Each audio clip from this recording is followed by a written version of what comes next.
Constantino, ¿Qué huele? pound for pound.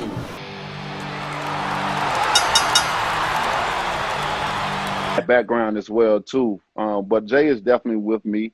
You know, I understand the situation in the back with the gloves and stuff like that. Sometimes you can just be inexperienced, to know what to look for and stuff like that. Now I had guys on my team that understood it. Like when I had Russ with me, he's a glove guy. He make gloves, so Yeah, he of know what course. to look. He know what to look for. See, Jay is unexperienced with the gloves and knowing what to look for and stuff like that. And he mostly on the friendly side. But at this point in time right here, we want it back in blood. Ain't nobody friendly on this squad no more. Y'all, they stole that. You know what I'm saying? And the way the world and a lot of people in boxing did this right here, I'm doing like that to everybody. You know what I mean? That's my mentality because I gave you the good side of me. Y'all villainize me. You always want to make it seem like I'm the villain and oh wow this is, but that's just only the love. That's only to show the importance that I am, how special I am in this sport because I am. You know, when do you ever get a fighter that you have to be perfect for 12 rounds? I don't have to be perfect for 2 seconds, literally. So is that Yeah. why, as you head into this third fight, Tyson Fury has come out and he said he owns you, he has your soul, it's going to be, a walk in the park for him. What are your thoughts on that? We'll see. We'll see if he keep that same energy when that time comes. All this right here is just for me. That's all that is. We know what happened. He know what happened. Come on. Does You that know what I'm piss you off, saying? though, You Deontay, when couldn't he even. says all It that don't. stuff? No, it don't. No, it don't. It can't. Why would it? Why will it? Why would it? Because whatever happens come the 24th, then that's what happens. You know what I'm saying? I'm very confident in what I'm gonna do. Look, they couldn't even knock me out even under that juju. I was under some juice. They couldn't even knock me out. They couldn't even keep me down. Like I said, it took a disloyal trainer to throw the towel in.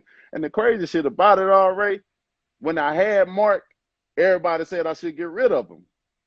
But when I got rid of him, he was the best thing that happened to me. But we already know what that did. I don't have the complexion for the protection. And I love it. I Do love you it because it gives me a more challenge in life in this world. I got thick skin. I've been raised. Look, I'm from Alabama, baby. I've been had thick skin and all the shit that goes on. You know what I'm saying? So I'm very aware and in tune with what goes on, and that brings power to me. I love it. You know what I mean? To get all the criticism and whatever people think.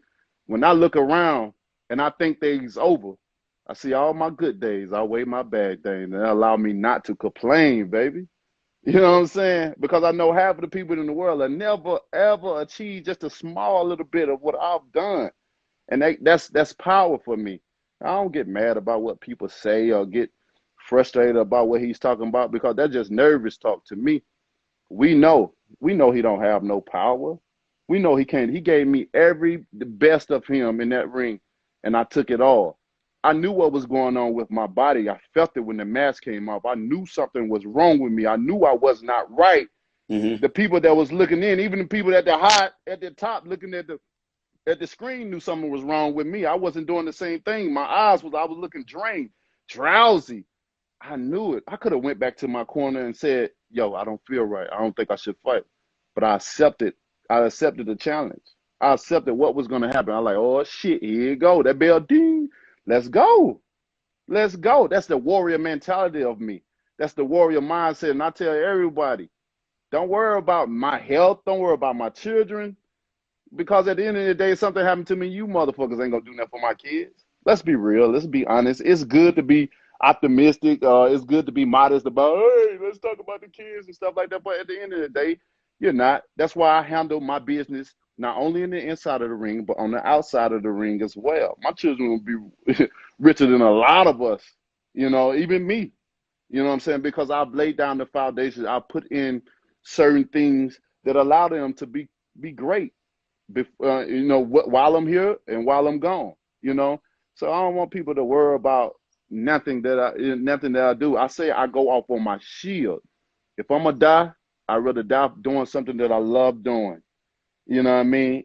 Point blank, period. And everybody know me. You know you don't throw no towel in on no Deontay Wilder because the fight ain't over until it's over. I have strength from the first round into the 12th round.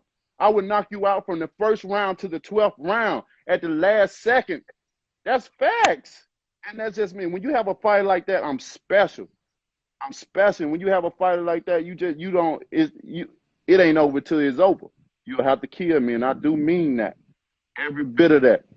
And another thing when it comes to Deontay Wilder, if your stomach can't digest what your eyes about to see, don't come to my fight. Don't watch my fights.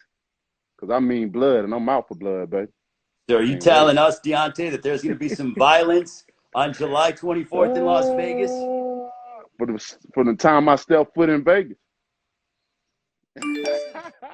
Deontay, I feel like you're in a very good place spiritually. You were on a grind defending your title a lot. You had 10 title defenses.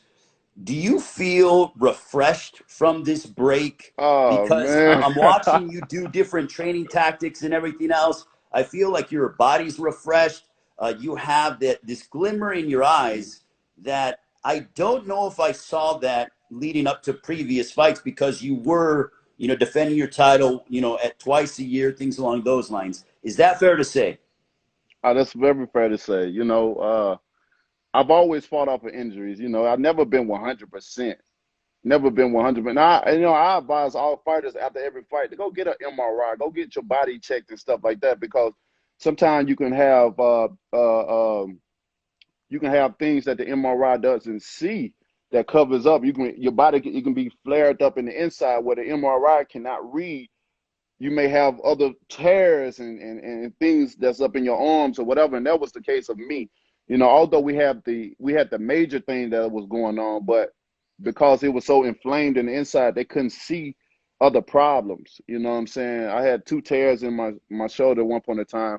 My shoulder was dislocated at one point in time, but popped back in and stuff. And I have a high tolerance of pain, so I never felt them things and stuff like that. And just over these 17 months or whatever it's been, man, it just all been like recovery, healing, refocusing of the mind, deep meditation, enjoying the loved ones, just enjoying everything that's going on. Like I said, I have a close circle, and I don't have nothing but positivity around me. I don't have nothing but love around me. So when you have that, how can you focus on the negative that's going around? Let everybody Mhm. talk about you. They talking about you at the end of the day, good or bad, they talking about you. Even when you don't give them nothing to talk about, they make up things and let you hear it from some other sources. I'm depressed. Man, I'm too blessed to be depressed, bro. Why would I say, nothing about me is depression, nothing ever.